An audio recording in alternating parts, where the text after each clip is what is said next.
Amém. Vamos lá, Marcos capítulo 4, a partir do verso 30. Todo mundo abriu?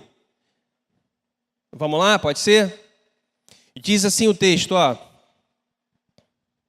A parábola do grão de mostarda. Novamente ele disse, Novamente Jesus disse, com o que compararemos o reino de Deus? Que parábola usaremos para descrevê-lo? É como um grão de mostarda, que é a menor semente que se planta na terra. No entanto, uma vez plantado, cresce e se torna uma das maiores plantas, com ramos tão grandes que as aves do céu podem abrigar-se à sua sombra. Com muitas parábolas semelhantes, Jesus lhes anunciava a palavra, tanto quanto podiam receber. Não lhes dizia nada sem usar alguma parábola. Quando, porém, estava a sós com os seus discípulos, explicava-lhes tudo. Até aí, amém. Então, a gente começou, conforme eu disse, há algumas semanas. O primeiro texto falava lá do semeador. O semeador semeia a palavra. Então, a gente vê que Deus, o reino de Deus é o quê? É o domínio de Deus, não é verdade? É o domínio de Deus sobre a história, sobre a humanidade. É o seu governo, é a sua soberania. Então, o reino de Deus é isso. É o poder dele, é a sua verdade eterna, a sua vontade sempre se cumprindo. A gente viu que Deus, aprove a Deus escolher gente como eu e você para fazer parte dessa obra. A gente semeia a palavra e Jesus conta com a gente para isso. Ele precisava da gente? Óbvio que não. Mas na sua infinita misericórdia, amor, graça, ele decidiu, usar a mim e a você.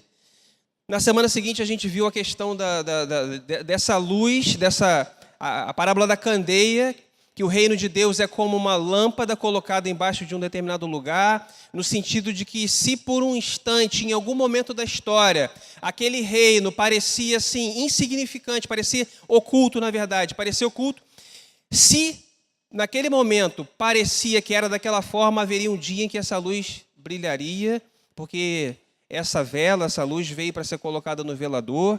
Então a gente vê que necessariamente essa luz vai brilhar, assim como brilhou na ressurreição, na segunda vinda, como brilha na minha vida e na sua vida.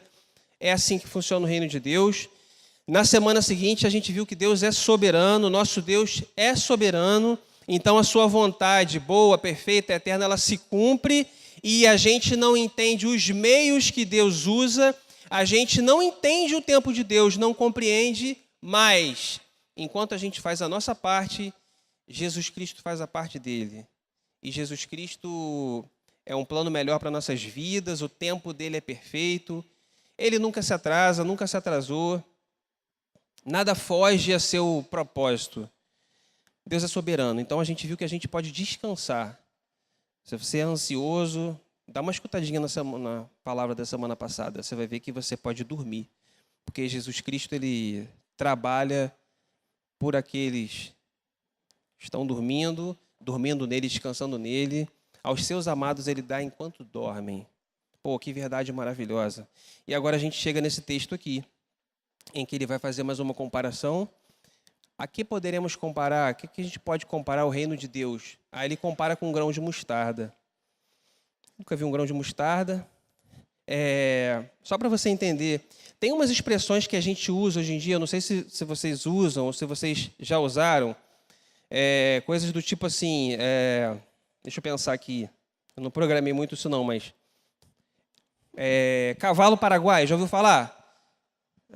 Nunca ouviu falar cavalo paraguai? Romário usava muito isso. Começava o Campeonato Carioca, chegava um jogador lá do Bangu, aí fazia o primeiro jogo 3 gols, aí saía na frente, o pessoal Romário falava, gostava de falar, e aí Romário, o cara tá na artilharia aí, tá na frente aí. Aí ele mandava essa, isso aí é tudo cavalo paraguai, bro. Daqui a pouco os cavalos de verdade vão chegar à frente dessa corrida aí. Ninguém entendeu, se for horrível, vou tentar outra. Deixa eu pensar aqui, café pequeno. Nunca ouviu falar? Isso aí é café pequeno. Tipo assim, insignificante, desprezível. Nunca ouviu? Tá ruim, vou tentar mais uma, hein? Se vocês não conseguirem, eu vou desistir. Tô até constrangido, tô até com medo agora de arriscar. Pato novo não mergulha fundo. Nunca ouviram isso? Ah, calma aí, isso é ninguém, nunca. Pato Novo não mergulha fundo, não. É aquele moleque que é novo. Pô, agora uma que talvez vocês tenham ouvido. O cara entrou agora no ônibus e já quer sentar na janela. Romário, viu? Da mesma época. Só que o negócio ficou tão famoso que chegou... Mas foi Romário. Tava lá no Fluminense, pô, Romário, né? Romário. Aí chegou um técnico lá, cara, que, pô... ninguém lembra, eu nem lembro o nome do técnico, mas ele foi querer dizer barrar Romário. Aí, Romário, o cara vai te barrar. O cara chegou agora... já quer sentar na janela. Aí, óbvio que ninguém sabe mais quem é o técnico e Romário, né? Eu vou desistir, eu tenho outras ideias aqui, mas eu estou agora, sinceramente... Essas expressões, na verdade, são o quê? É uma sacada do senso comum, né? Um adágio popular, um provérbio, que traduz assim, uma situação corriqueira, cotidiana. Assim. Então, parece que essa ideia do grão de mostarda funcionava mais ou menos assim. Eu não entendi exatamente se no sentido positivo ou negativo, mas a ideia é a seguinte, cara, um grão de mostarda é insignificante. Eu não vou fazer esse exemplo. Pô, Fabrício é um grão de mostarda, sei lá, pô, insignificante. Mas eu não entendi se o uso era assim no sentido positivo ou negativo. O que eu quero dizer para você? Ao usar isso aqui, a galera estava entendendo o que ele estava falando. Diferente, com a minha tentativa frustrada aqui. Eu tentei 3 vezes, ninguém entendeu nada. Mas Jesus, cara, ele não ia mandar uma bola fora. Ele usou uma parada que todo mundo entendeu. Aí que está o mistério. Ninguém pode dar desculpa de que não entendeu, que a linguagem estava difícil. Pô, mas Fabrício deu... Beleza, eu dei exemplos ruins que você não entendeu. Cara, mas a palavra de Deus, ela revela a verdade para você e você não vai poder dizer que você não entendeu, não. Tranquilo até aí? Tudo bem? Vamos seguir em frente aqui, ó.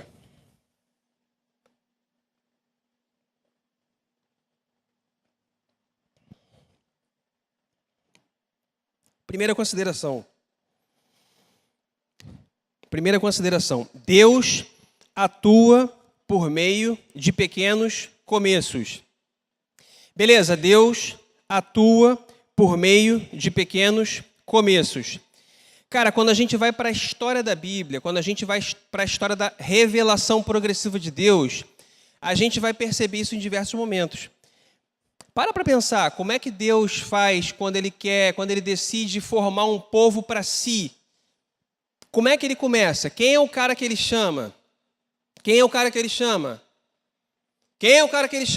Deus chama lá para... Vou formar um povo, estava lá em tal lugar, não sei aonde. Quem é? Abrão, isso aí, beleza. Ele chama esse cara, ele não tinha uma relação com Deus, ele tinha uma relação com outros deuses, ele era um cara pagão. Deus chama Abrão até então, eu vou fazer de ti um povo, sai da tua terra, do meio da tua parentela, vai para o lugar que eu vou te falar. Você, por meio de ti, por meio da tua descendência, todas as nações da terra serão abençoadas. Você consegue imaginar? Você não consegue imaginar que a partir de você, Deus pode começar um projeto e esse projeto pode avançar e pode ser abençoador para muita gente? Pode não ser reconhecido mundialmente, publicamente, midiaticamente, mas abençoador e ter relevo, impacto no reino dos céus? É isso que acontece com Abraão. Cara, ele é chamado e Deus diz, em ti serão abençoadas todas as nações da terra. A história de Abraão você conhece, Abraão, a esposa dele duvidou. Olha que começo esquisito. Um camarada já idoso, a esposa dele duvidou, mas, cara, aquilo que Deus falou se cumpriu. Né? Abraão, nosso pai na fé, fez aquilo que a gente dificilmente faria. E a gente está falando dele aqui hoje, cara. Olha quantos anos se passaram. Um camarada que vivia não sei aonde, não sei em que lugar, Deus chama, e hoje a gente está aqui, século 21, está falando desse cara. Você percebe? Pensa na história de Davi. Vocês lembram como é que foi o chamado de Davi? Quando Samuel vai lá, na casa lá da família dele, esse cara aqui, não é esse aí não. O irmão mais velho, bonitão lá. E esse outro aqui, não é esse aqui não. Cara, Davi era o quê? Era um pastor de ovelhas, era o mais simplesinho. Estava lá. Ninguém considerou num primeiro momento que ele seria aquele que viria a ser rei de Israel, cara. Um homem segundo o coração de Deus. Para pensar. Quando uma multidão se reuniu e Jesus estava junto dessa multidão, e o que ele tinha ali? Quantos pães e quantos peixes? Milhares de pães e milhares de peixes? Não, cara. Alguns pães, alguns peixes. A palavra de Deus foi pregada, Jesus orou, e de um pequeno, comeu uma pequena refeição. O que o texto diz? Que Jesus multiplicou. E a gente está contando essa história aqui hoje, cara. Olha que interessante.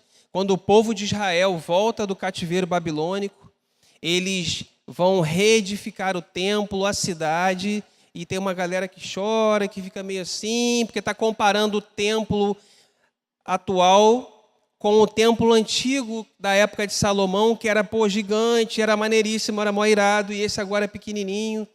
Aí vem a palavra de Deus e diz que a gente não deve desprezar o dia dos pequenos começos.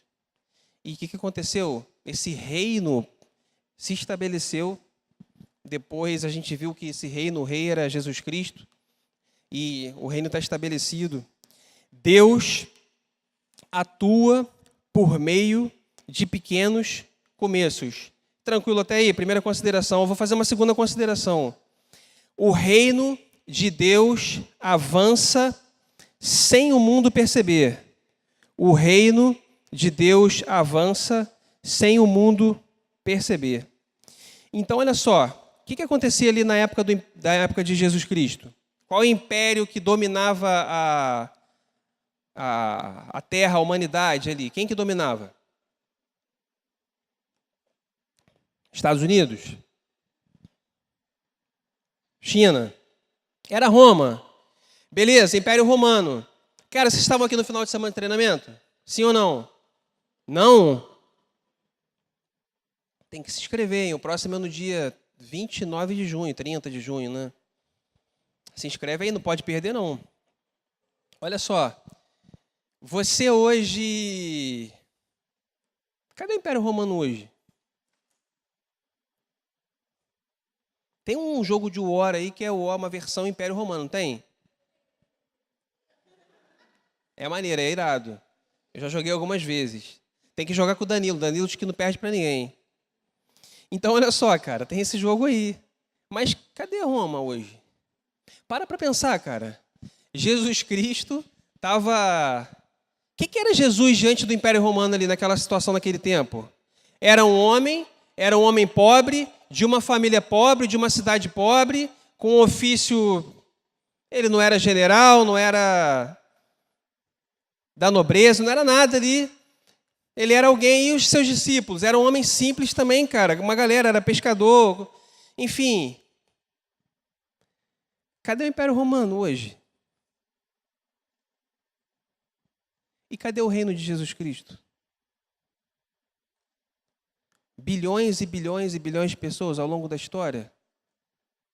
Você consegue perceber que o reino de Deus, ele avança? E muitas vezes o mundo não percebe, porque se você for olhar bem, olha o que Jesus está dizendo. Esse reino é um grão de, como se fosse um grão de mostarda, mas um dia a palavra de Deus se cumpriu, cara. Está se cumprindo a cada dia. Se cumpre na minha vida, se cumpre na nossa vida, na vida da igreja.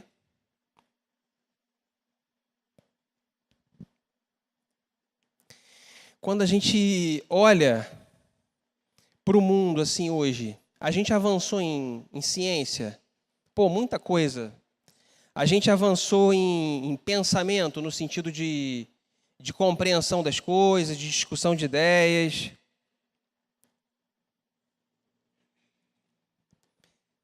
Cristianismo é relevante hoje na sociedade moderna? Para pensar. Eu vou tentar uma coisa mais simples. Cristianismo hoje é relevante na sua escola? Você é crente. Você está lá na sua escola.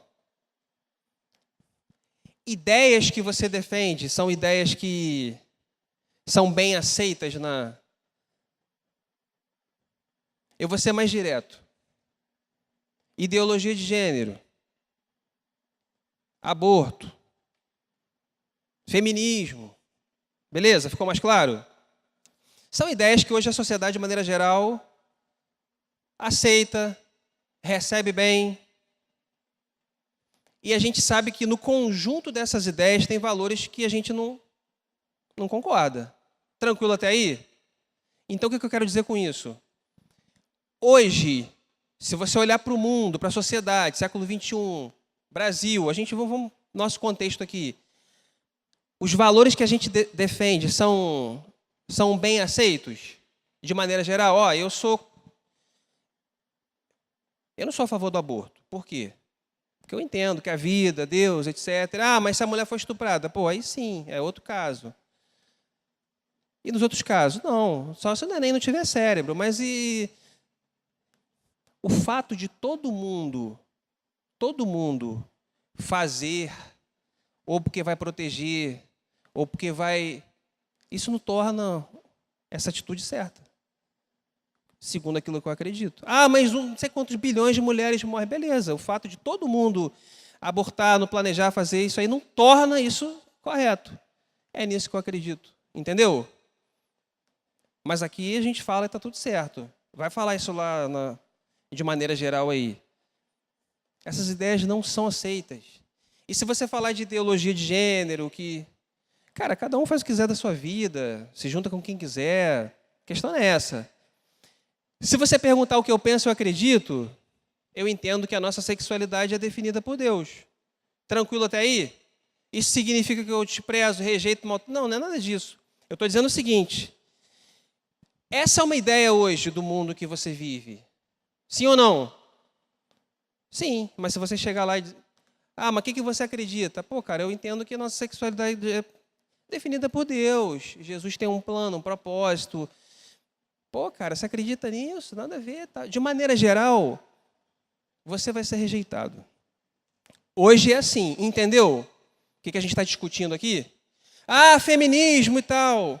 Cara, ninguém aqui é contra a mulher, muito pelo contrário. Só que no pacote existem ideias que elas defendem, que eles defendem, que são contrárias àquilo que a gente acredita aqui. Isso aí você tem que ver no módulo de School Wars, beleza? A gente vê que Jesus Cristo deu dignidade à mulher. Se você for estudar a Bíblia, você vai ver isso.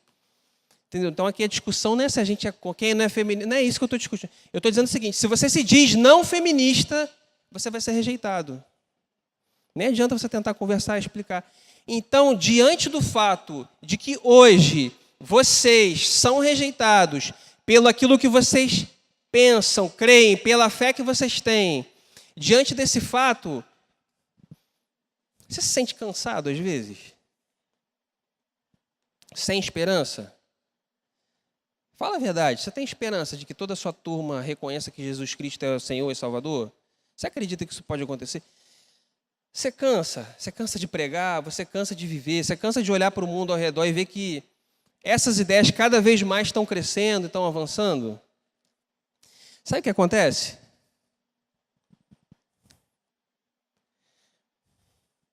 A Bíblia diz que tudo passará. Havendo ciência, conhecimento humano, tudo passará. Mas aqueles que fazem a vontade do Senhor, esses permanecem para sempre.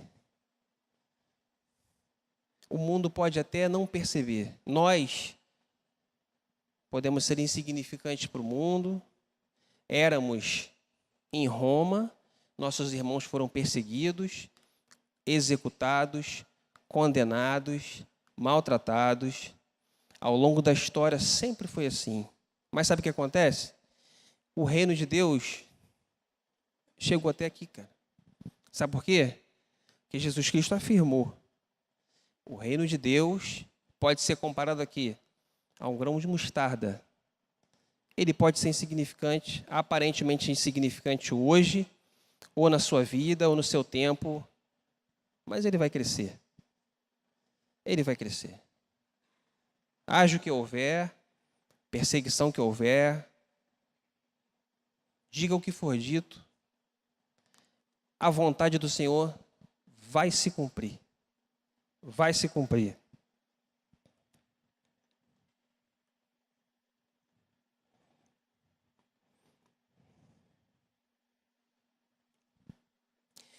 Diante disso, eu quero fazer duas aplicações com vocês. Duas aplicações apenas. A primeira delas, Jesus quer usar você num projeto grandioso. Fala para a pessoa que está do seu lado. Jesus quer usar você para um projeto grandioso.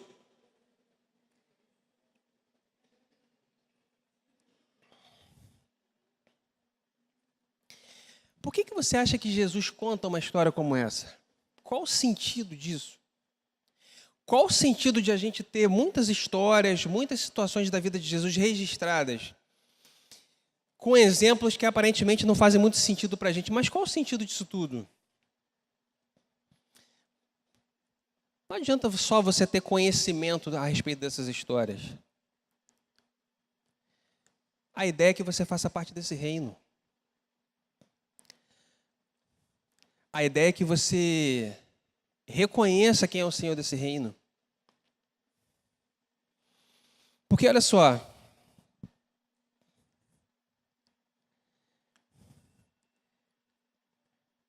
a decisão de assumir a sua missão no reino é um pequeno começo. Você se considera convidado? Você entende que Jesus morreu por você? Você reconhece Jesus como Salvador? Então, olha só, a sua parte aqui, a decisão de assumir a sua missão no reino é um pequeno começo. Receber a coroa da vida é o grande final. Um dia você vai estar diante de Jesus. Um dia você vai estar diante dele. E nesse dia você vai receber a coroa da vida. Se é que você entendeu, não apenas intelectualmente, mas se isso caiu para o coração e você fez parte daqueles que eram semeadores, que semearam a palavra, se essa semente que um dia foi semeada no seu coração frutificou.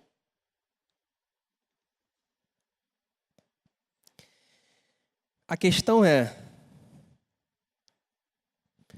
o que você precisa fazer hoje para começar esse projeto? Eu queria deixar essa pergunta para você. O que está faltando? Se você já entendeu que esse reino de Deus é o seu domínio, é a vida e obra de Jesus, e se existe uma certeza de que um dia a foice vai fazer a colheita, no bom sentido. Um dia, a gente para de chorar, a gente para de se magoar, um dia a gente para de sofrer, um dia a gente para de morrer. Enquanto esse dia não chega, o que está faltando para você tomar essa decisão? De viver para a glória de Jesus. De viver segundo a vontade de Jesus, todos os dias.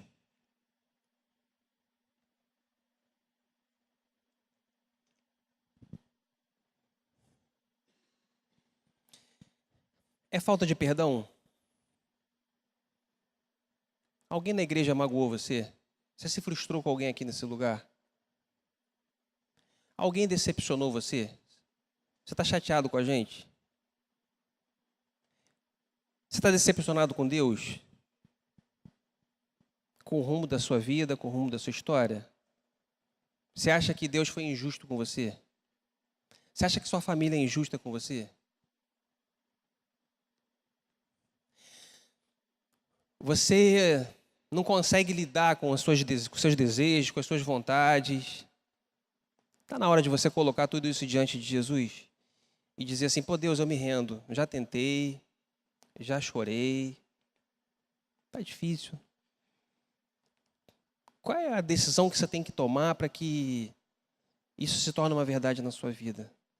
Segundo ponto. No reino de Deus, o padrão de sucesso é diferente do padrão do mundo. Preste atenção nisso. No reino de Deus, o padrão de sucesso é diferente do padrão do mundo. Conforme eu falei, o que importa para o mundo? O que é importante para o mundo, especialmente vocês que estão em fase de fazer Enem? O que importa para o mundo? O que é ser bem-sucedido à vista do pensamento do mundo? É você ter uma carreira, é você empreender, você ser um empresário bem-sucedido, é você ter grana, você é reconhecido se você tem grana. E eu estou falando de grana lícita mesmo. Pô, o cara trabalhou e tal, chegou lá, venceu. Se você não tem grana, você não venceu. Você sobreviveu. Se você é adolescente, a maneira como você lida com a sua sexualidade, se você transa com muitas meninas, com poucas, o discurso de que você acredita no sexo depois do casamento, pô, está completamente por fora, com certeza. Com certeza. Então, ser bem-sucedido, de repente, é ter vida sexual ativa. Aceitar todas as formas de pensamento, como as que eu citei aqui. Se você, pô, maneiro, isso aí. Se você concorda com tudo que é dito e é pensado, você é um cara, pelo menos do ponto de vista relacional, um cara bem-sucedido, entendeu? Você não é neandertal. Porque não adianta você respeitar, você tem que concordar. É uma ditadura, entendeu? Você tem que aceitar, não adianta você respeitar. É igual lá em Sodoma e Gomorra, lembra o que aconteceu? Calma aí, pô, são meus visitantes, deixa que eu vou deixar minhas filhas aqui. Calma aí, quem é você para ficar mandando a gente vai entrar e vai fazer pior com vocês do que com a gente vai fazer com os visitantes. É assim que funciona. Não é respeito, é concordar. Você tem que concordar, tem que aceitar.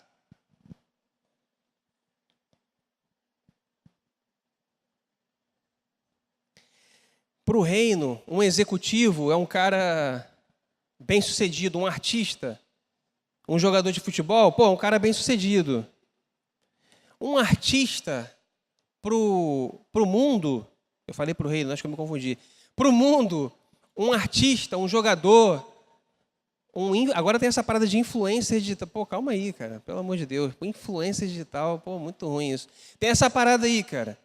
Para o mundo, esse cara é um cara bem-sucedido. Para o mundo, um influencer digital é mais bem-sucedido do que um pintor, do que um pedreiro. Para o mundo, esse tipo de gente é mais importante do que um carpinteiro. Você entende? Como é que o mundo observa as coisas? Mas quem se destaca no reino? Que tipo de gente que se destaca no reino? Gente como Davi, gente como Raabe, gente como Ruth, gente como Samuel. Quem se destaca no reino é gente como a viúva pobre.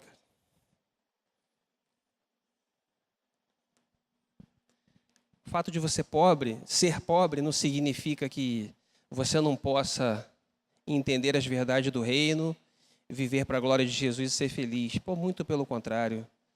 Está vendo todo mundo que ofertou ali? Está vendo agora aquela viúva? Pô, ela que foi elogiada por Jesus. Você entende? Como é que o olhar do mundo é diferente do nosso olhar? Do olhar de Cristo?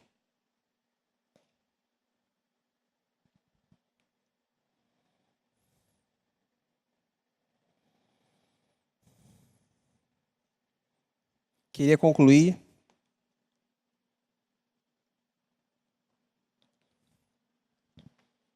pensando aqui. Você acredita que você vive da mesma forma que essas pessoas que, à luz das Escrituras, foram bem-sucedidas? Você vive dessa mesma maneira? Jesus consideraria a tua oferta como uma oferta da viúva pobre?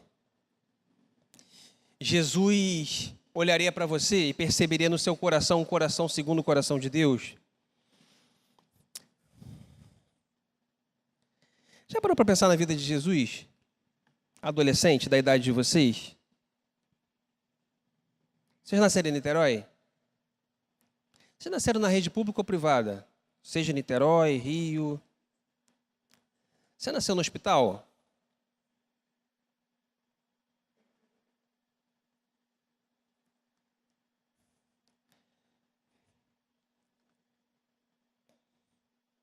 Já parou para pensar na adolescência de Jesus? Os desafios que ele teve? Pobre, de uma família pobre, de uma cidade pobre, perseguido. Você entende do que a gente está falando aqui?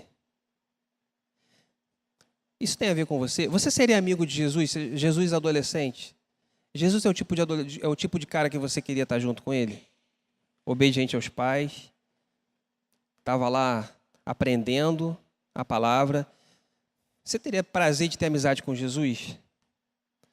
Como que você lidaria com as dificuldades dele? Ele tinha uma missão, um propósito. Como é que você... Ele faria parte do seu grupo de amigos? Você conversaria com ele? Você se aconselharia com Jesus? Você é adolescente, Jesus é adolescente. Eu não estou falando para você pensar em Jesus 30 anos, não. Você é adolescente, vamos pensar na cabeça de adolescente.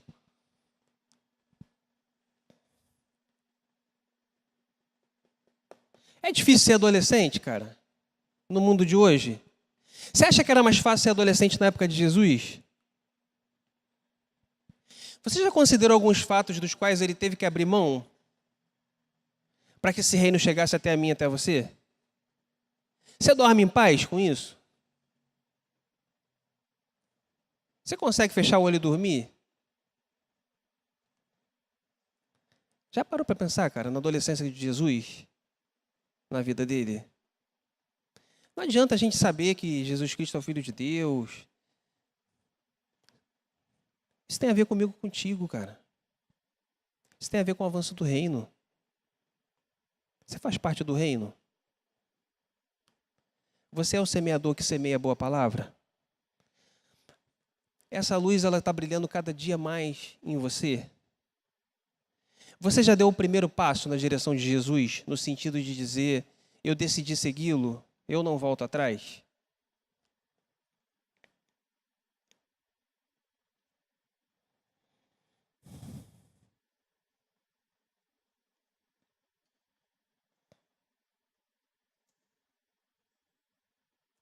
O melhor disso tudo, cara, é que o reino continua avançando. Mesmo que muitas vezes os discípulos de Jesus tenham vergonha desse reino. Mesmo que muitas vezes os discípulos de Jesus sejam omissos nesse reino. Mesmo que muitas vezes os discípulos de Jesus não assumam a sua parte nesse reino. Olha que interessante. Olha como é que Deus faz. Apesar de a gente ter vergonha do Evangelho, apesar de a gente pecar toda semana, apesar de a gente ouvir a palavra, o reino continua avançando, cara. Olha que coisa maravilhosa. O reino de Deus é como um grão de mostarda. Ele é insignificante, aparentemente insignificante. Mas ele vai chegar ao crescimento e vai ser abençoador e vai se estabelecer.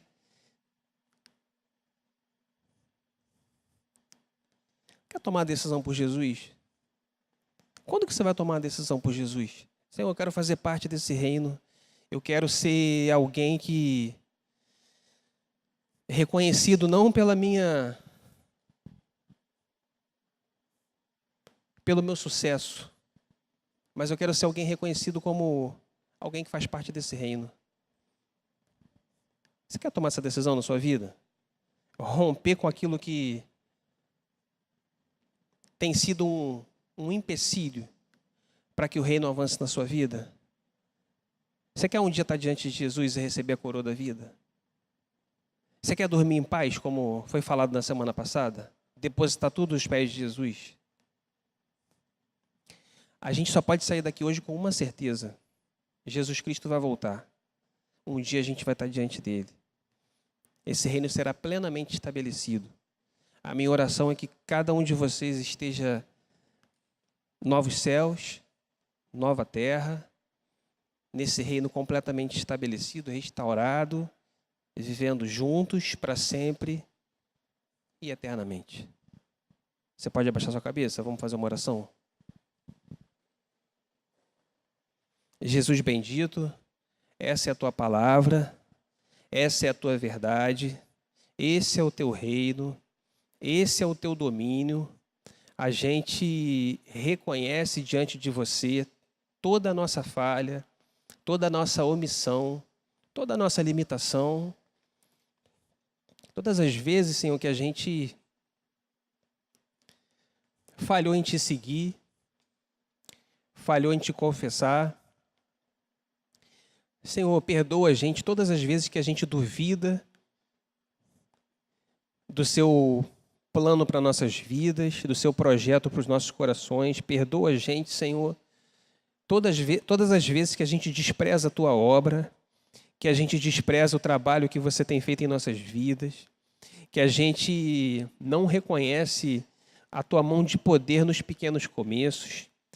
Perdoa a gente quando a gente falha na nossa casa, quando a gente falha na nossa escola, quando a gente falha na nossa vida. Perdoa a gente porque a gente duvida do crescimento do reino.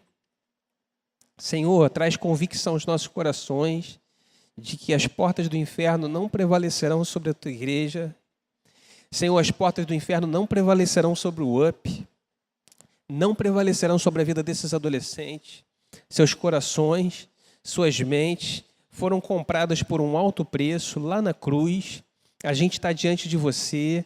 Senhor, visita nosso coração, renova a nossa esperança. Senhor, muda a nossa mente. Senhor, que a nossa mente seja completamente guiada pelo Teu Santo Espírito, que nossas afeições sejam as afeições de Jesus Cristo, que a gente ame como você ama, que a gente viva como você viveu, que a gente glorifique o Seu nome em todas as coisas, que o Teu reino avance nesse lugar, Senhor. A gente quer ser reconhecido não como uma igreja de sucesso, segundo os padrões do mundo, mas a gente deseja, do fundo do nosso coração, que a gente seja reconhecido como um lugar onde Jesus Cristo vive, reina, onde Teu Espírito Santo transforma corações, transforma vidas. Mais uma vez eu te peço, Senhor, você está ouvindo a oração de cada um aqui nesse lugar, Jesus. Derrama os dons do Teu Espírito Santo sobre os seus adolescentes, Senhor. Derrama Teus dons na vida de cada um deles, Senhor. Que eles usem, Senhor, para a edificação da igreja, Senhor. Que eles usem os dons do Espírito Santo para a edificação da igreja, Senhor. Que Jesus Cristo seja glorificado na vida de cada um deles, Senhor. Que toda atitude deles seja agradável a Ti, Senhor. Que cada atitude da vida deles seja uma atitude de louvor ao Seu nome, Senhor.